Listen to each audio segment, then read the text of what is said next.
Hello there.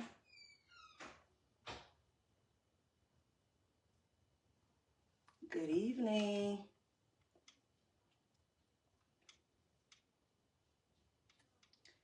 Good evening, roommates.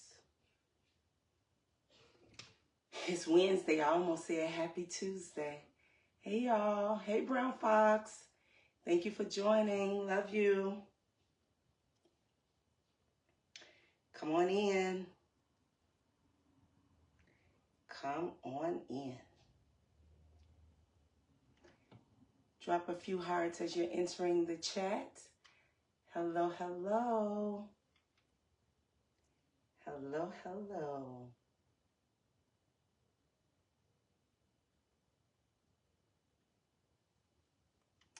Come on in, come on in.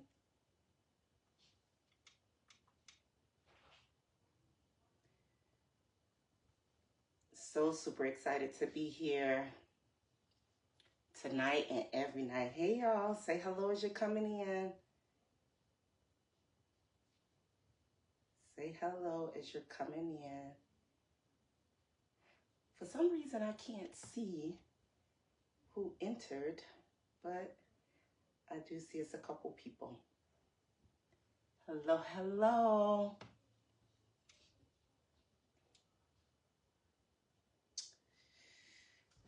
Tonight is, what a night. It has been an insane past 24 hours, right? How are you all feeling this evening? How are you all feeling? I have to be honest, when I woke up to the news of our new president, I was feeling kind of in a lowly place. Just, I don't know. It just was an uncomfortable feeling. How are you all feeling? Drop in the chat. Just doing some mental health check-ins with you all.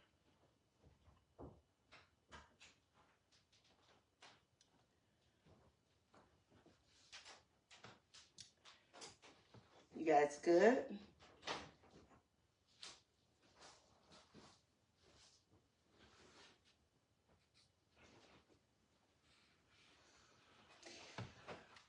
I know, bestie. It was a feeling of shock for me as well. So I definitely understand.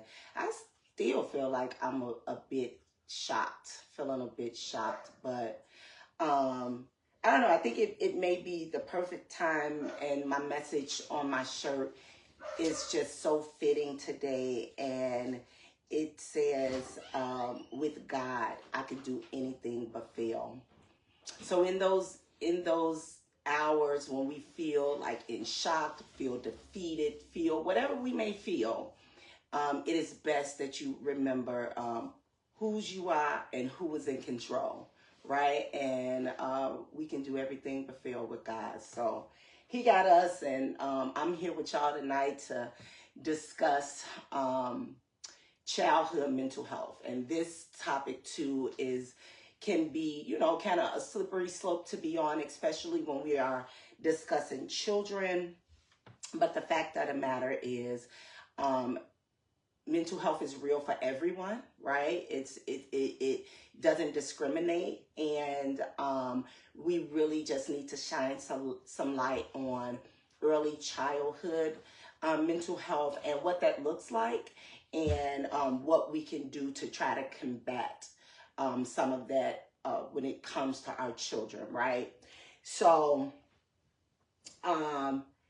with us recognizing, so the month of November actually is like a bunch of awareness of like pancreatic cancer and childhood mental health awareness. So it's a bunch of things that are kind of like discussed but I wanted to start this month out with just really just trying to find ways to be aware and to support our babies, because our children, and though this is going to sound so cliche, but our children are our future. They're the next generation up. They are the ones who have to carry the torch. We are living in some historic times where things that we see on the news and in the media, things that I never ever experienced, our children are experiencing at very, very rapid rates. And I think it's now is the time for us to really start to talk about ways in which our children are affected by their environments, things that they experience, things that they see. And for us to also, for me and us to also learn those different supports that we can offer up, so that we can try to combat some of this stuff. Hey, sister, love you. Jake, thank you for joining. But first, you guys got to know, I want to talk about two of the most powerful and best known verses in the Bible regarding children.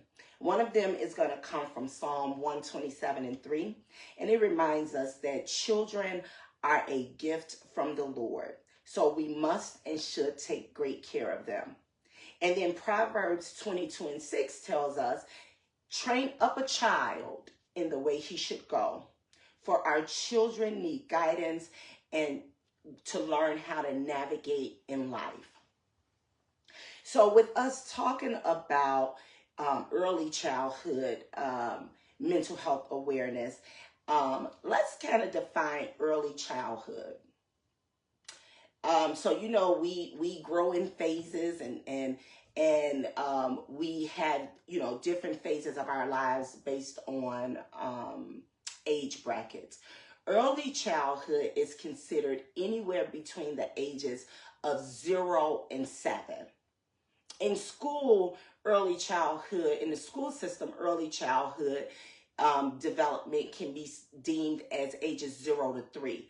But in the clinical world, early childhood can be defined with the ages between ages 0 and 7, right? So let's really kind of just jump in and focus on that. I want to talk about and define something called ACEs. ACES, ACEs, and it's an acronym. Has anyone ever heard that term or even know what it means? If you have, you could drop it in the chat. You know, I love to get you guys' input and definitions from time to time. Hey, Martini, I see you. Thank you for joining. So ACEs, and I see someone put something in the chat. So ACEs are adverse childhood experiences, and they are potentially traumatic events that occur in childhood, and examples include experiencing violence, abuse, or neglect, witnessing violence in the home or the community, household dysfunction. Can you guys give me some examples of household dysfunctions? Hey guys, thank you for joining. Household dysfunctions. That includes things like communication or the lack thereof, incarceration. If you've ever raised a kid and they had to experience the loss of a loved one, not because they're unalived, but because they are in the incarceral system and locked up, that can be a very, very traumatic experience on a child. Domestic violence. We talked about domestic violence so much last month, but domestic violence is a huge example of household dysfunction. Substance and or alcohol abuse, right? the embarrassment that some of that may cause when children are young and they're trying to understand why a parent or a caregiver is emotionally unavailable, and they don't know how to explain the fact that the parent is using or abusing some sort of substance.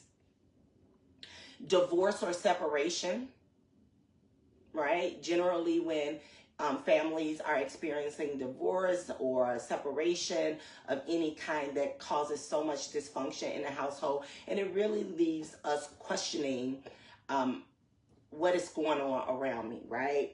And then mental illness. Mental illness is a big one. If you have a diagnosis of any kind, or a caregiver have a diagnosis of any kind, and they are raising children, if they are not receiving the clinically appropriate help that they deserve and need, then the symptomology, the symptoms that come along with those diagnoses can really, really affect the way a parent parents, or a caregiver parents, and what they actually have to offer as a result of just kind of the diagnoses and or the mental illness that they may be experiencing. So let's talk about, there's really five primary ways that childhood events and ongoing traumatic stress can influence a child's experiences up and leading into adulthood. So drop a couple of those jewels that you may think, what are some primary ways that childhood events and ongoing traumatic stress can influence a child's experience from childhood into adulthood? Absolutely, Tasha. Domestic violence, we just talked about that, but death too. Death is also one of those things that can directly affect a child in their growing up, and their growing up, and the fact that they are many kids don't even know how to explain death or what death is. And that's why it's really important to maybe start having those conversations early on, because also we have to be mindful that, many of our wishes as caregivers and parents is that we don't lose a child, but rather we be willing and ready to go before them. So in that, we really have to teach them about death, because I've started having conversations with Deuce probably about a year or so ago about death, because he's 6 now, almost 7, but at first he didn't know the concept, so I definitely agree. Martini said that children don't understand mental health and mental illness, and they don't. And that's why it's our responsibility as parents or as caregivers, because caregivers are more than just biological parents. I personally was raised by my grandmother, so she was my caregiver. But anything that our caregivers do or expose us to is gonna have some sort of lasting effect on who we are, who we become, how we perceive things, and how to navigate in and through life. So I certainly agree with you guys. Okay, y'all on fire on Instagram tonight. I appreciate that. All right, so let's talk about some of the primary ways in which there's 5 in which childhood events and traumatic stress influences a child well-being into adulthood. Okay, and let me refresh my page because it looks like I see.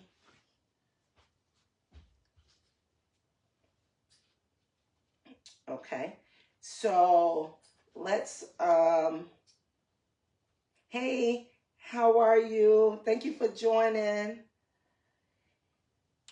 All right, so number 1 is your child or our children can be, one of the primary ways that they can and will be influenced by childhood events and traumatic experiences is they have a higher risk of mental health conditions themselves, not the caregiver, but the kid.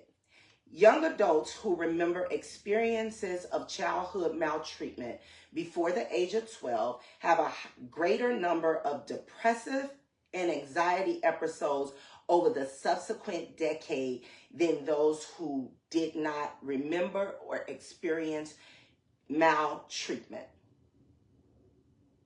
So when a kid have these events and experience childhood stressors and trauma, they are more likely than not to experience higher chances of diagnoses or mental health conditions, right? Another thing that affects our children in childhood is when they experience trauma and stress is they lack self-worth. They lack self-worth. A study of young adults found that childhood trauma was significantly tied with elevated psychological distress, increased sleep disturbances, reduced emotional well-being, and lower perceived social supports. So when a child is exposed to all of these things, there are higher chances that a kid will lack self-worth, knowing who they are, feeling confident in who they are, recognizing their own self-worth when they are exposed to too much, too often, so young. Right? Hey, Yvette. Hey, Rocky. Rocky said, hey, roommates. So number 2 of those 5 primary things that our children would experience when they are exposed to too much, they could certainly be in that lacking self-worth, understanding their worth, right? Another one, which is a biggie, and I know this to be true. Hi, nice to meet you as well. Struggles in relationships. There's a study done by the CDC, and it was regarding, and it was related to exposure to childhood trauma. And it was 21,000 children, child abuse survivors. And it found that there were higher rates of failed marriages and relationships than those who did not experience childhood trauma. So struggles in relationship is so real. When a child is constantly exposed to arguments, dysfunction, stress, it affects them in ways that we sometimes don't even think about. And I'm sure you guys have heard before, like, you have to be really careful what you do and stay in front of your children because they are sponges, and that is the truth. And we have to really do away with the do as I say and not as I do, because our children are watching us. They soak up every single thing that it is that they see that we do. Whether they think it's cool or not, they take on the things that they see us do. They mimic it. Right?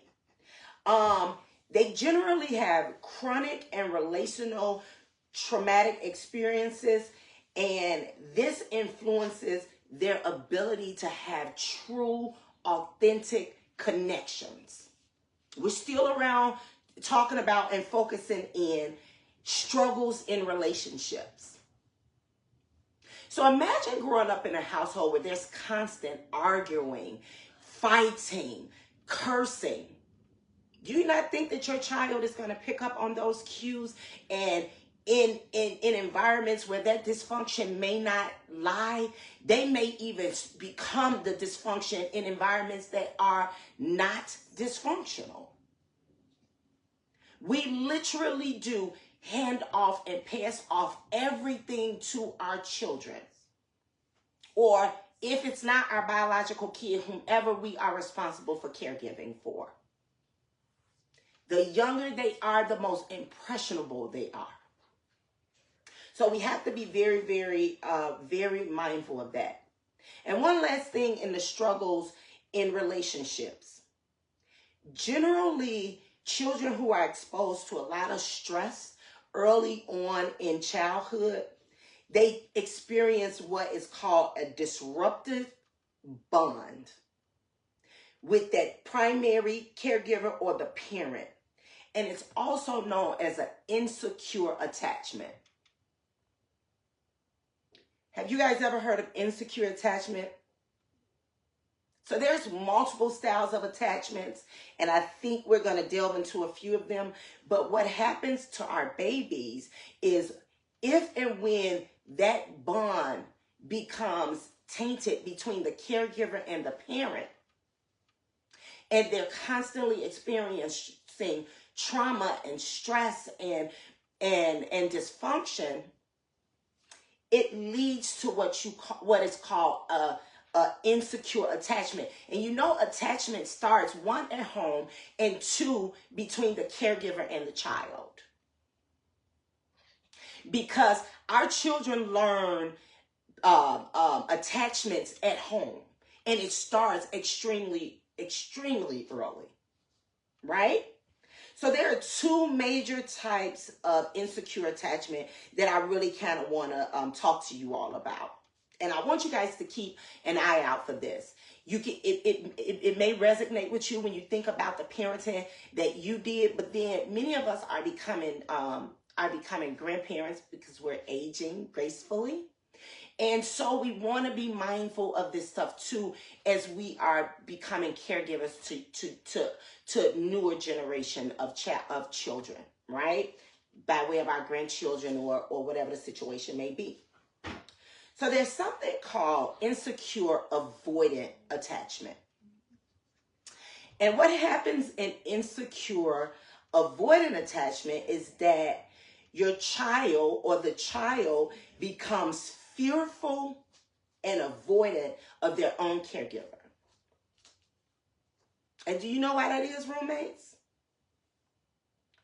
Do you know why a kid will become fearful or either avoid an attachment with their parent or their caregiver? Come on, drop a few things.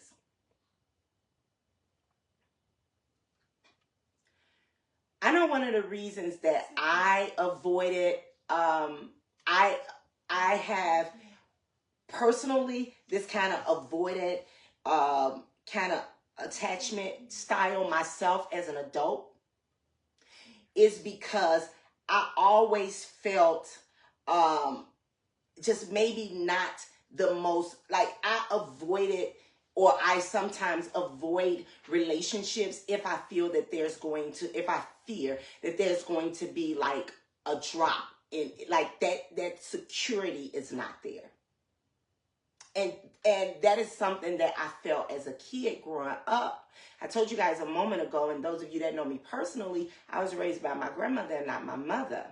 So there was always this fear, like when she came around, that dang, when she leave, I'm not sure when I'm going to see her again. Right?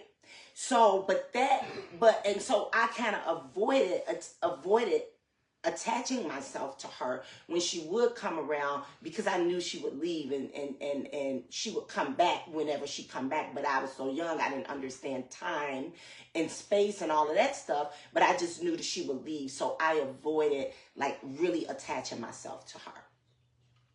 Right? And the other one is insecure, anxious attachment. Now, I feel like I'm a combination of both. I'm gonna be very honest. But people with insecure, anxious attachment styles, they struggle to feel secure in any relationship. not just the relationship, hey Amanda, not just the relationship with the parent or the caregiver who was responsible for securing the kid in the relationship, right? But with anybody any relationship that they enter into. Think about your own self. If you did not have a secure attachment to your parents growing up, and the secure attachment is simply security, and it's a known fact because it's shown, it's felt, it is evident. I like to think that I have built secure attachments with my children, because what secure attachment looks like is like, you can drop your kid off at daycare, or you can drop your kid off at school, and they're not going to trip because they know you're coming back for them. They are secure in this caregiver child role, and they understand that mama got to go to work, but mama going to come back for me, or daddy got to go to work, but daddy going to come back for me. Right? So security is just that. But when you are insecure, when you have insecure attachments, you're going to be one of a couple of type of styles. And it's either avoiding what you are fearful of, or avoiding certain relationships. And it starts with your caregiver when you're a child. Remember, we talking about our babies here, but we're also talking about how it starts in childhood and it carries you and leads you into adulthood. And then the other one is insecure anxious. And that style is simply you just struggle to feel secure in relationships, period. But it starts with your caregiver. Hey, Kiki, thank you for joining us. And then on Instagram, we have Brown Fox saying that it's usually abuse in some form. It is completely abuse, right? When your kid, and when I say abuse, abuse is, it comes in all shapes, form, and fashion. It's not always the literal physical abuse, right? We experience abuse emotionally, physically, verbally, in all types of forms, right? So we definitely have to understand that it starts in the childhood, though. I literally just sat up here and gave you guys an example in my big age, as the kids would say. Hey, Tina, thank you for joining us. In my big age, as the kids would say, I struggle with avoiding. I try to avoid relationships where I don't feel secure in them. And even if I have to be in them, right? But that stems from my childhood. So roommates, I need you guys to be mindful of that and to keep that in mind as we are raising and rearing our children. One of the fourth major way that childhood experiences affect us is that sometimes it ends in negative health repercussions, right? So we're talking about childhood trauma can be linked to all type of adverse health conditions. That's our asthmas, that's our depressions, suicide, cancer, strokes, cigarette smoking, severe headaches. And of course, it doesn't have to stem from trauma, but if they experience trauma, children are more than likely to also experience adverse health conditions. Hey, Auntie, good to see you too. Childhood trauma actually changes the volume of various regions of the brain. So it contributes to the mental health and co-occurring disorders such as substance use disorder. And childhood trauma is also highly associated with the higher risk of alcohol use disorder. So roommates, these statistics and this data, some of it is coming directly from a adverse childhood experiences study that was conducted by the CDC. And that's, this, who the CDC is, right? The Center for Disease Control. And they are looking at all type of things. So I definitely want you guys to keep that in mind. And then also when our children experience adverse childhood experiences and trauma and abuse and neglect in childhood, it causes problem with their cognitive abilities. Now, I need y'all to hear me here, right? It causes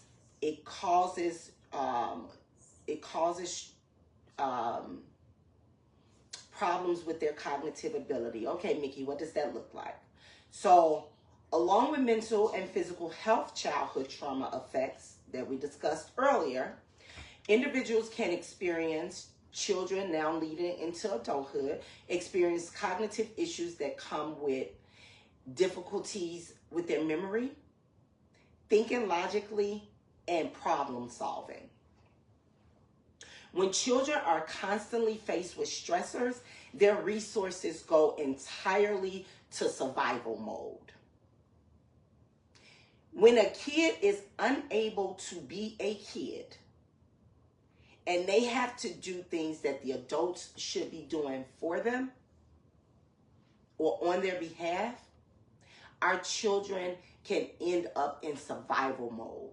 They themselves sometimes take on that caregiver role as well, especially when the parent is absent or is unable and or unwilling to stand up in that caregiver role, right?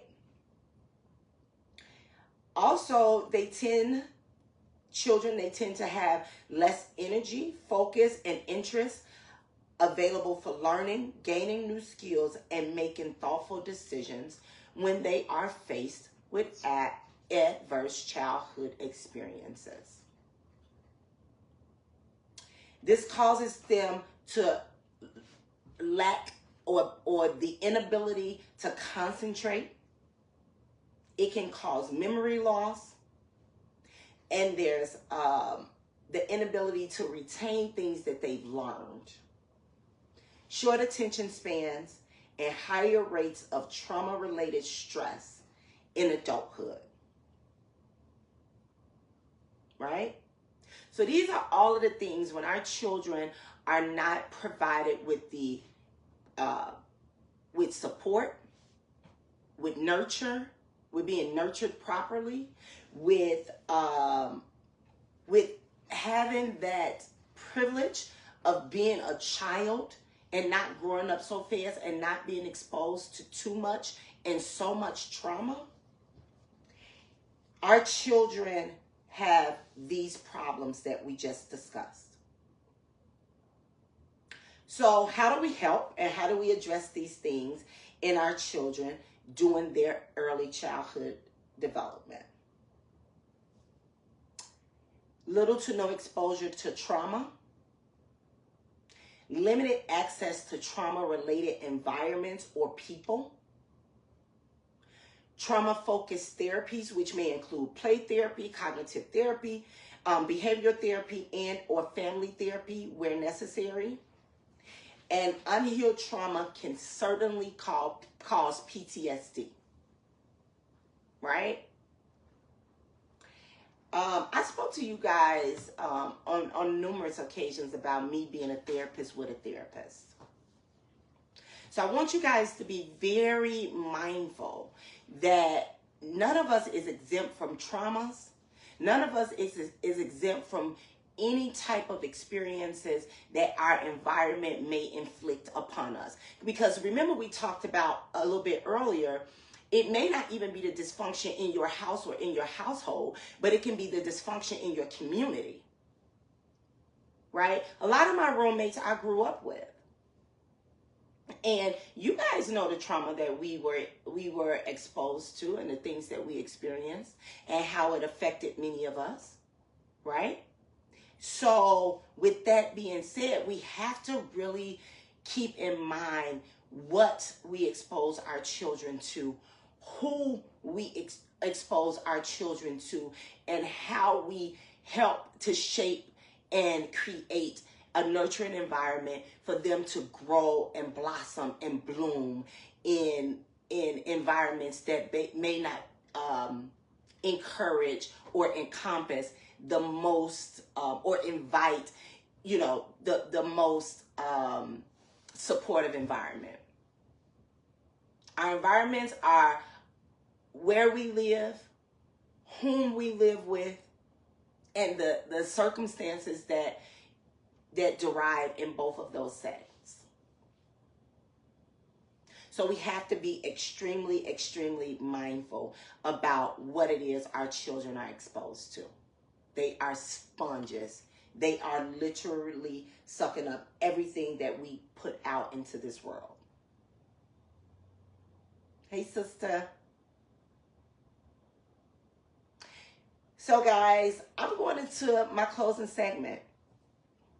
It seems like we just got on, but I'm headed into my closing segment. But I am going to list out for you guys the best things that we can do for our children to help foster an environment that is warm, inviting, nurturing, and that we can utilize these tools to help minimize what they are exposed to, who they are exposed to, and minimize those childhood experiences that could have long-lasting adverse effects upon them well into adulthood, for the rest of their lives, quite frankly. So I need for you all, hey cousin, thank you.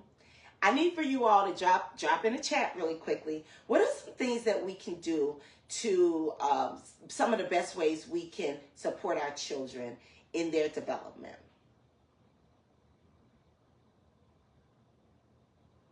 I have somebody on Instagram saying that the school system has truly failed our children. And I actually agree with that to an extent. I grew up in a public school system, and it was a gift and a curse. It taught me, just like my environment that I grew up in, not even just the school system. It was a gift and a curse. Like, there were things that have affected me all the way and will affect me probably until the day that I die.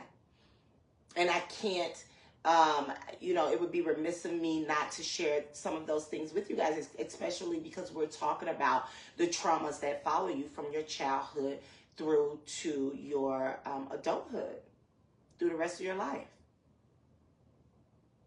Right?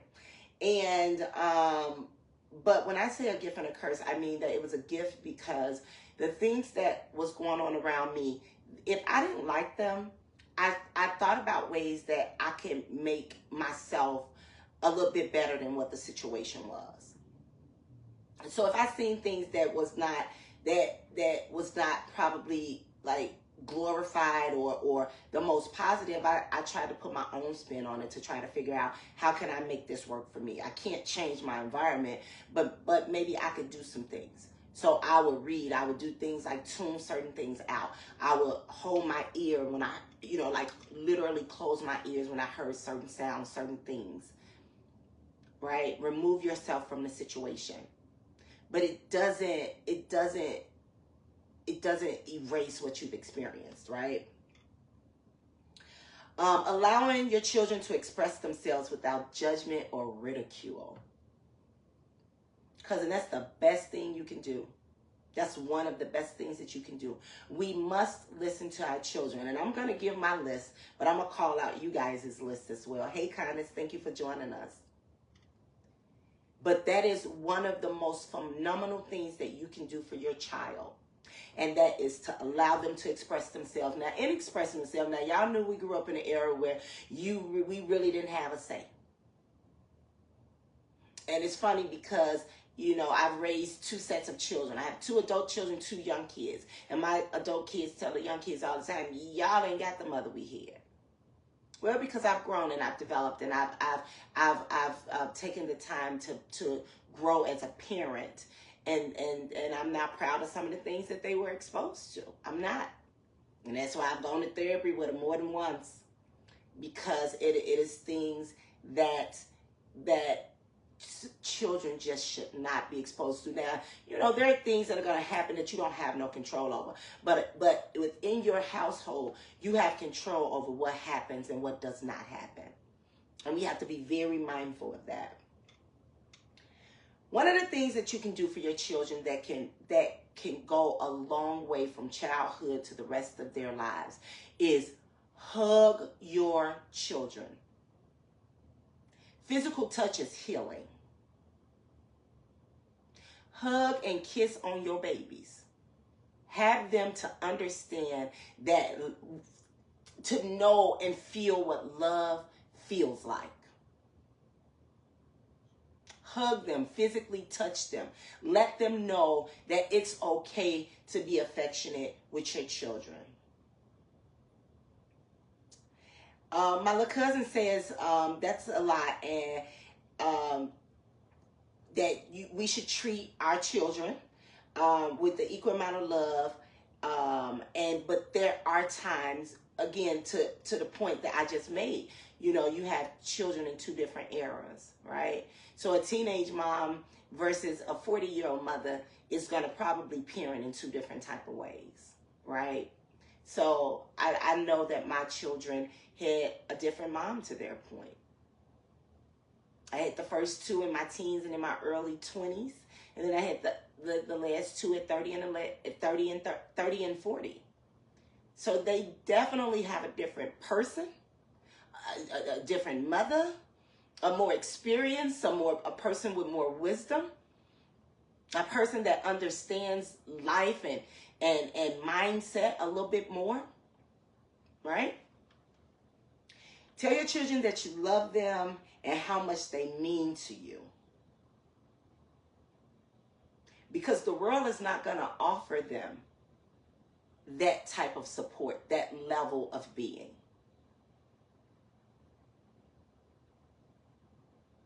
Affirm your children.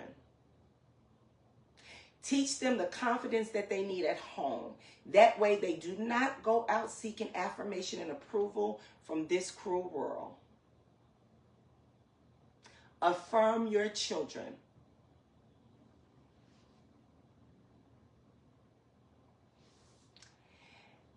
You know, being a parent is one of probably the only title I care about with carrying titles in this world. Probably first God-fearing and second is being a mother.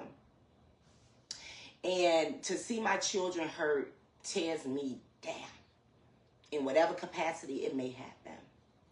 And my youngest daughter, she's a tall girl. I mean, literally, she's almost 6 feet tall. And I remember she came to me and she was like, I hate my height. And she was crying. And I started to pour into her and her height like never before. Because guess what? I couldn't do nothing about that height. I'm semi-tall girl myself. But I can't take the height away. But what I did was I started to pour into her height in ways that could motivate her to use her height to her advantage. Right? So I signed up for modeling. I let her try out for any sports team that there is. Oh, and by the way, she got she's on a basketball team now at her school. She never ever thought that she would play sports. And the school just kept saying, you the tallest girl in the school. Like, your height, let's develop your skills and you use your height as an advantage. The same thing her mother had been telling her. Affirm your children. Let them know they can do and be anything that they want to be. Okay? Speak life into your children. Tell them, support their dreams. Create a nurturing environment that helps them feel confident in chasing their dreams. My daughter will, independent of me, you guys can catch her anywhere and say, what do you want to be when you grow up? And she's going to say, a professional model or a professional athlete. Because I have poured into her and I affirmed her that, hey, there's nothing we can do about your height, but there's plenty that we can do to use your height to your advantage. So I have created and nurtured an environment for her that is all accepting of her height, and it is confidence building for her. Okay? Listen to your children. My cousin Ketoria just said this. Never dismiss their feelings, because the moment that you do, they may never come back and tell you anything ever again. Anything. Listen to them, no matter what it is. Hear them out. And when they're wrong, you redirect them. When they're wrong, you redirect them. But you have to hear your children out. Just get Phoenix. Protect your children's physical and mental health. If an environment is abusive, do not expose them to it. This goes for family and familiar people, places, and things. One thing that I am keen on, and always have been, is the moment that my children were exposed to something that was dysfunction, I will get up and remove them from the situation. Come on. I will get up and remove them from the situation. It is your responsibility. It is your responsibility to protect your children. Expose them to new things, people, and opportunities. Take your children on dates and trips, just you and them. If you have multiple children, like I do, find time to spend time with each of them alone.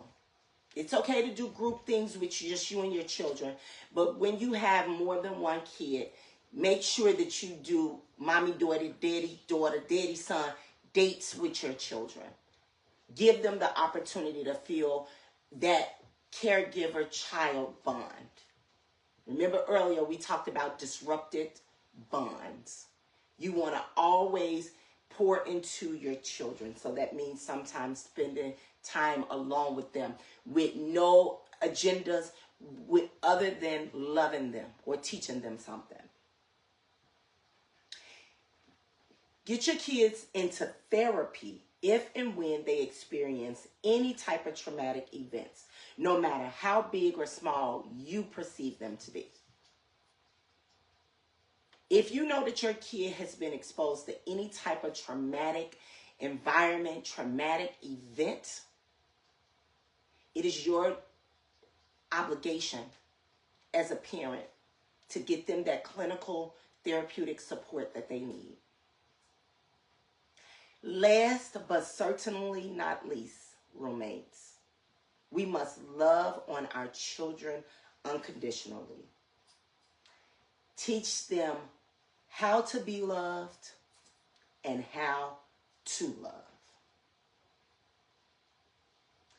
I hope that this discussion today on childhood mental health, adverse childhood experience, resonate with you in some capacity, and you can take these tools and apply it to you as a caregiver, hand it on to your child that becomes a caregiver or becomes a parent, and continue to fold this in your day-to-day when you're dealing with your children. And I want to close out, roommates, by telling us what Psalm 127 verse 3 reminds us, that children are a heritage from the Lord. Offspring, they are an offspring and a reward to us parents.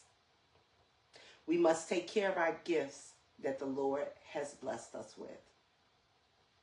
Roommates, I hope that this topic will resonate, or these tools you can carry in some capacity.